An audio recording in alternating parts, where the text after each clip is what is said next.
But we're going to begin with the latest on accused Arizona gunman Jared Loughner and how far and fast his life apparently spiraled out of control. NBC's Mike Taibbi is in Tucson with more. Mike, good morning to you. Good morning, Meredith. How are you? You know, a lot of people have been puzzled and some frightened by Loughner's increasingly erratic behavior. And while it did get him expelled from college, as you say, that's where his penalty ended because he'd never specifically threatened anyone with violence. The newly released police photo of Jared Lee Loughner won't shock his former classmates and teachers at Pima Community College. In fact, they're remembering a lot about Loughner they'd like to forget, like the weird laugh he'd let loose at the most inappropriate times. Math professor Ben McGahey tried to imitate it. Ex-classmates of Loughner's told us they'd found his outbursts and shouted challenges not just confusing, but frightening. And so did McGahey. During class, I would write my things on the board kind of like that, and then I would look at the corner of my eye. It seemed like every instant just wondering, you know, what he was going to do next. In fact, college officials say Loughner's disruptive behavior earned him 5 visits from the campus police and finally expulsion. There'd been problems too off campus. 2 arrests for minor offenses, one for defacing a sign with graffiti, another for possession of drug paraphernalia. Both charges dismissed after he completed diversion courses. But then rejection by the Army when he tried to enlist, again because of his alleged drug use. There were more wild internet postings, little of it making sense.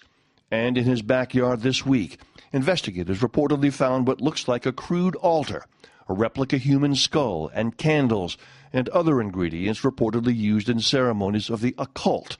A young life darkening in ways criminal profilers say speaks volumes. The question is, who was aware of that, and if they were aware, what did they do about it? At Pima Community College, East Campus President Charlotte Fugit would not speak specifically about Loughner. But what about any student who acted as he did? Frightening, but not specifically threatening violence. Had the college done all it could have done? The answer to that would be yes. The college cannot be judge and jury in an incident in which no threat has been made. So Loughner was free. No criminal or official mental health record to keep him from buying his gun and his 200 rounds of ammunition, leaving experts on mental health issues like our own Dr. Nancy Snyderman to wonder again. We'll look back on this as yet one more time and one more awful case when so many people knew a powder keg was about to explode and no one intervened. Now, the obvious question, what about Loughner's parents, Randy and Amy Loughner? They've been in seclusion since a shooting rampage. Late yesterday, a neighbor, Wayne Smith, brought them their mail and came out and said they are ill, they are devastated, they are weeping uncontrollably. They had no idea what might have set their son off and no idea how deeply disturbed he had become. They may release a statement later today. Meredith? All right, Mike Taibbi, thank you very much. NBC's news analyst Clint Van Zandt is a former FBI profiler. Clint, good morning to you. Good morning, Meredith. As Mike just pointed out, we're beginning to learn more about Jared Loughner, who this guy is, the erratic behavior in college. Even his teacher said he didn't like to turn his back on the man because he was afraid maybe he would have a gun. Those postings online, disturbing videos. But even knowing all of this, Clint, is there anything anybody could have done to stop what happened? Well, I think your statement when you started, Meredith, you talked about his life, perhaps his mind spiraling out of control. This is somebody who really lived in his own world. I mean, students would say he would be in the classroom and he'd start laughing and there was nothing funny. But these were thoughts. These were processes that were going on in his own mind that obviously only he was aware of. And it looks like the only good friend he had may have been himself and the interaction that he had with himself. So as he spiraled, as he suffered all these losses, all these failures, and yet maintained this focus on the Congresswoman since at least 2007, his fear of the government, thinking the government's engaged in mind control, we may find out, just may find out, that all of this negativism, all of his failures, all of his fears wound up being focused on the Congresswoman. You know, he lived with his parents, and yet they are quoted as saying that they had no idea about the severity of his mental condition, even though I guess the school had contacted him when they initially suspended him and said this son of yours needs a mental health evaluation before he can come back to school. They say that they're devastated.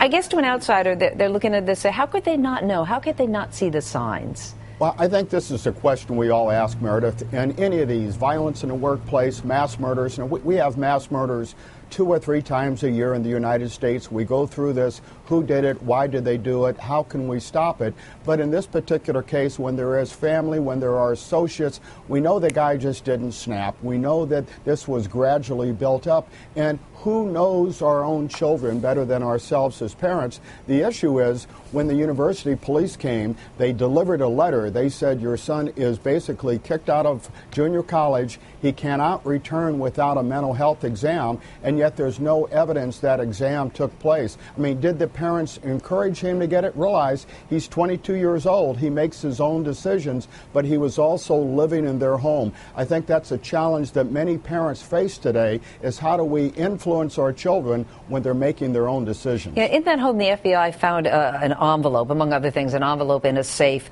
with the words written on it, "I planned ahead, my assassination, and Giffords." That certainly suggests that this was something that was planned and not random.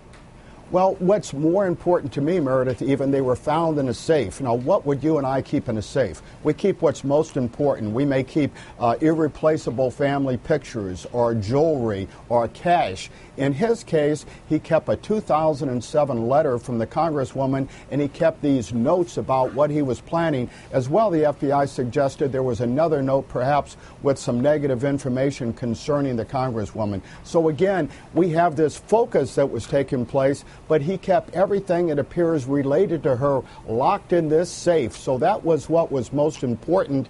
That's what he could go back to and refer to, and then close the door on that safe and lock it again, know that no one could get access but him. But Clint, does that suggest to you that it was politically motivated, or basically had nothing to do with politics? Yeah, I've seen nothing that suggests political motivation, Meredith. We know that he was a registered independent.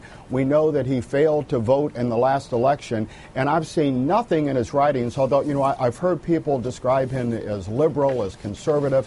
There is nothing in his writings, and there's nothing that so far we know of in evidence that suggests that he was motivated by the media, talk show hosts, left, right, Sarah Palin, whoever it is. We have no information. And again, we have 2 or 3 of these mass shootings every year. You and I, Meredith, we're motivated by a number of things outside of us. It's not just us, but to blame any one entity. Ultimately, the one person responsible, just like Cho, the shooter at Virginia Tech, who committed those terrible acts, he was ultimately responsible. The reality is everybody, once again, had a piece of this. They knew a little bit about him, but nobody assembled these pieces to show the face of a mass murderer. All right, Clint Van Zandt, thank you very much for your perspective this morning. Thanks, Meredith.